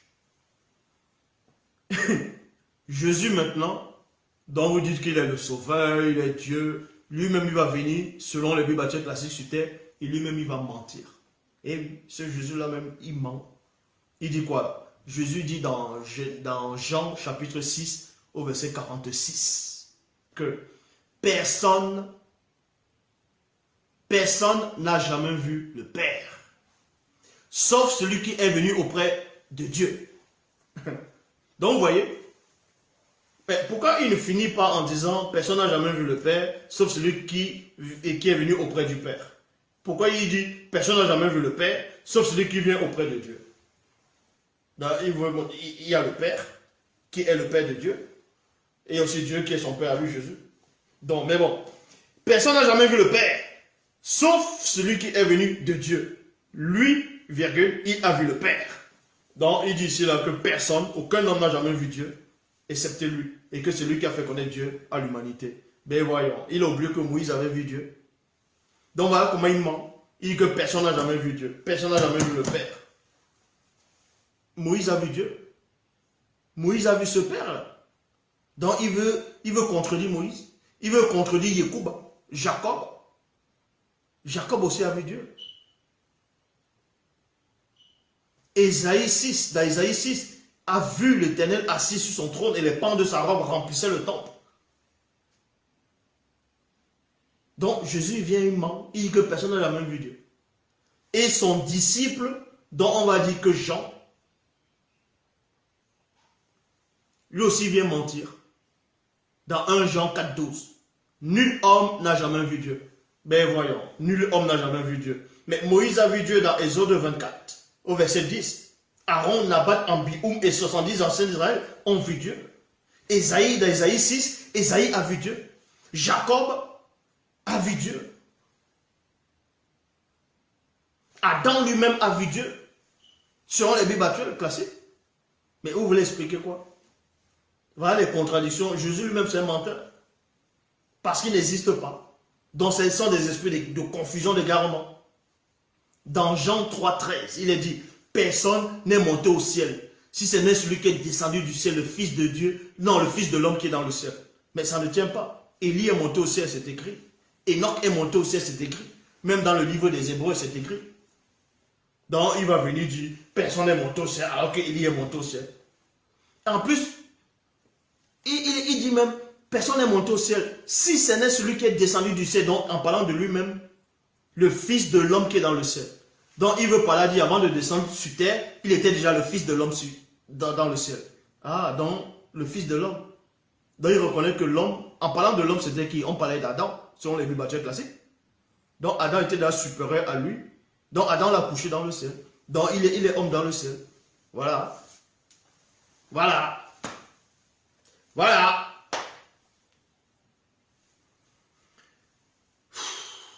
Donc, Jésus dit dans Jean 6, 46, personne n'a jamais vu le Père, personne n'a jamais vu Dieu. Dans 1 Jean 4, 12, Jean il vient dire, personne n'a vu Dieu. Or, dans Ésaïe 6, 1, il est dit, dans l'année de la mort du roi Osira, moi cependant, je vis Jéhovah. Il a vu. Il dit qu'il a vu, siégeant sur un trône très élevé et les pans de son vêtement remplissaient le temple.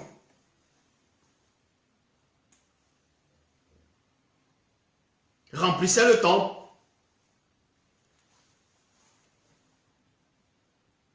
Michée lui-même a vu Dieu, c'est écrit dans 1 Roi 22, 19. Bible du semeur. Mais Michée continua, eh bien, lui, écoute ce que dit l'Éternel, j'ai vu l'Éternel. Il a vu siéger sur un trône. Et c'est le même trône que Ésaïe avait vu. Et on veut dire que le témoignage de deux personnes est vrai.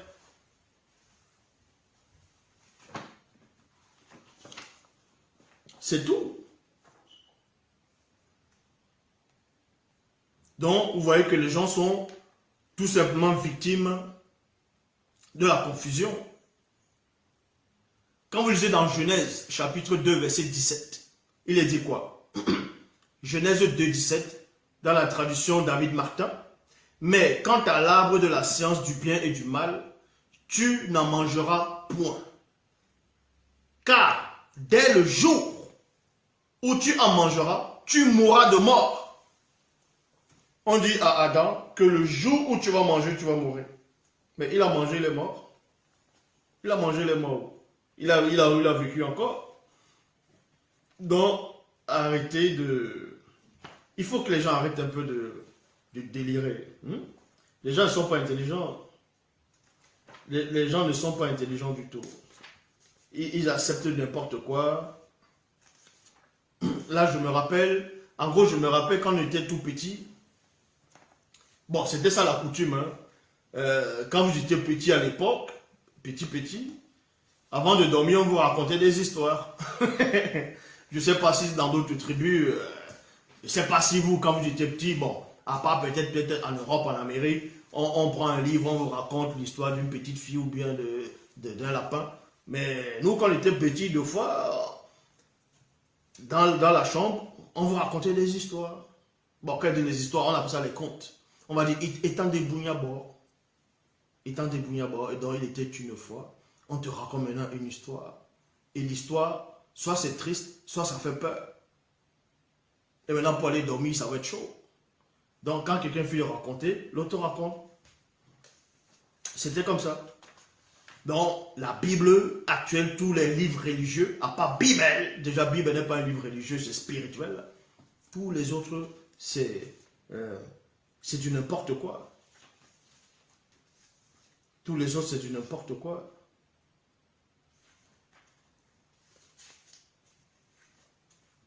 Donc, vous comprenez par là que tout ce que les gens vivent, c'est la confusion. Donc, par rapport à 1 Roi 22, on va lire la vraie version de 1 Roi 22 dans Bible. Dans Bible. Dans la vraie version, dans Bible, la vraie histoire. Et on va s'arrêter là. Donc, dans Bible, donc Kalatambale, dans King et Ewa, donc il veut dire 1 roi, chapitre 21, le titre c'est Mola veut reprendre la vie de Ewonda. Dans 1 roi chapitre 31, 1 roi chapitre 31, on va lire à partir du verset... Bon, je ne vais pas tout lire, voilà. À partir du verset 21, il est dit ici, je vais lire à partir du verset 21, on va lire.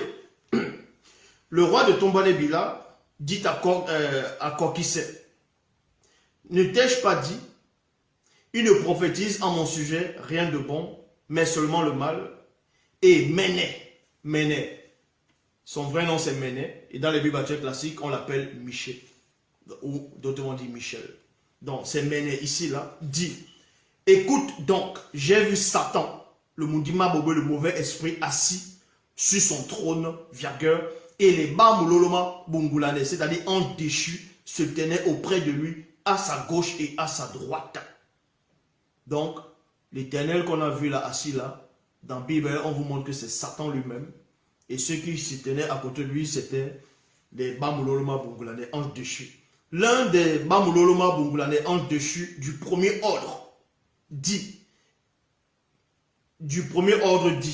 qui trompera en donnant la mauvaise idée à Mola pour qu'il aille attaquer en montant à Ewonda, à Imbame, et qui tombe sur le champ de bataille. Parce que ce roi, pourquoi un ange déchu a dit ça du premier ordre? Parce qu'il savait néanmoins que ce roi-là était néanmoins protégé. Était toujours protégé. Il n'avait pas abandonné le verbe, mais néanmoins, il avait des penchants, il commettait des fautes, des erreurs. Et ils ont vu cette porte d'entrée. Il devait entrer par cette porte d'entrée pour faire en sorte que ce roi périsse dans son péché. Les biblistes n'ont pas compris ça, ils sont venus écrire du n'importe quoi. Car malgré ces portes d'entrée, même ceux de la race inférieure, c'est-à-dire démons, issus de quelques-uns de notre lignée actuellement enfermés, n'arrivent pas à le faire mourir dans son péché. L'un des Bamuloloma Bungulane proposa ceci, l'autre cela. Mais Satan, le Mundima Bobo, le mauvais esprit, dit, moi je le séduirai. Les Bamuloloma Bungulane, anges déchus, lui dirent, comment je sortirai d'ici, dit-il, et je mettrai mes paroles mystificatrices dans la conscience et la bouche des faux prophètes.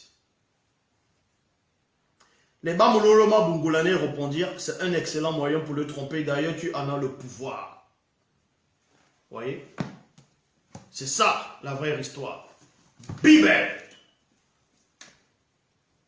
La seule version authentique, en gros le seul livre de l'humanité où tout est contenu. L'Oba se glorifie toujours, car il est au-dessus de la gloire. Il manifeste la gloire. Maintenant, partagez ce direct, partagez au maximum et confondez tous ces gens-là. Maintenant, il y a question-réponse. Pour ceux qui savent où ils doivent se connecter, connectez-vous.